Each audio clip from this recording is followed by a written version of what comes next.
Kourtney Kardashian exposes Mason Disick and reveals shocking scary moment he called for help.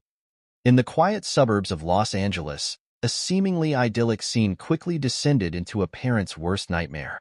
Mason D'Amico, the young son of Courtney Kashi, had just suffered a devastating injury, a broken arm, sustained while stranded alone on the side of the road.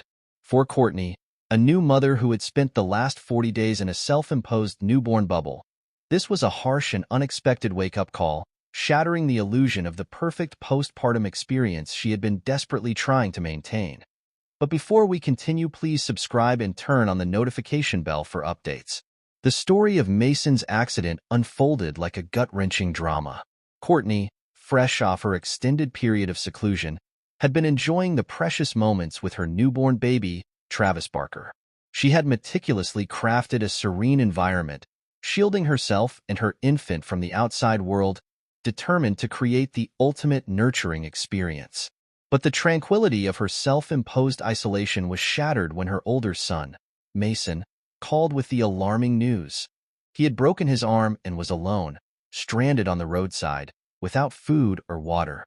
Courtney's maternal instincts kicked into overdrive as she rushed to her son's aid, her heart racing with a mixture of fear and guilt. In her haste to reach him, she realized she had not prepared for such an eventuality.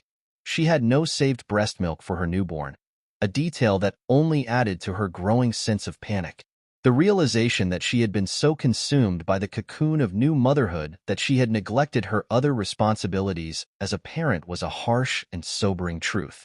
As Courtney navigated the chaotic trip to the hospital, the weight of her decisions began to sink in. The public reaction to the incident was swift and unforgiving, with many seeing it as a cautionary tale, a wake-up call for mothers who risk isolating themselves for too long during the postpartum period. The outpouring of concern and criticism, both online and in her local community, was a jarring reminder that the idealized version of motherhood she had constructed was far removed from the realities that all parents face.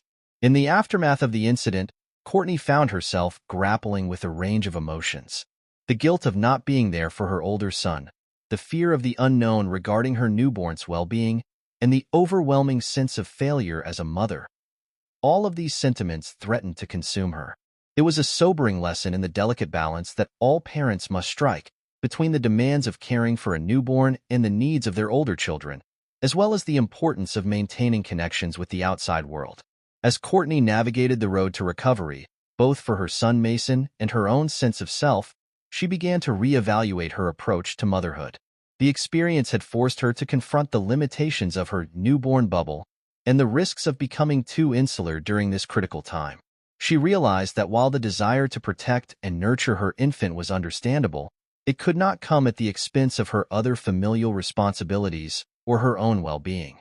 Slowly, Courtney began to reintegrate into the world, gradually finding a new rhythm that allowed her to tend to her newborn's needs while also attending to the needs of her older child and herself. It was a difficult and often messy process, but one that ultimately strengthened her as a mother and a person. The incident with Mason had been a wake-up call, a harsh reminder that the perfect postpartum experience she had envisioned was not always attainable, and that true strength as a parent often lies in our ability to adapt and grow in the face of unexpected challenges.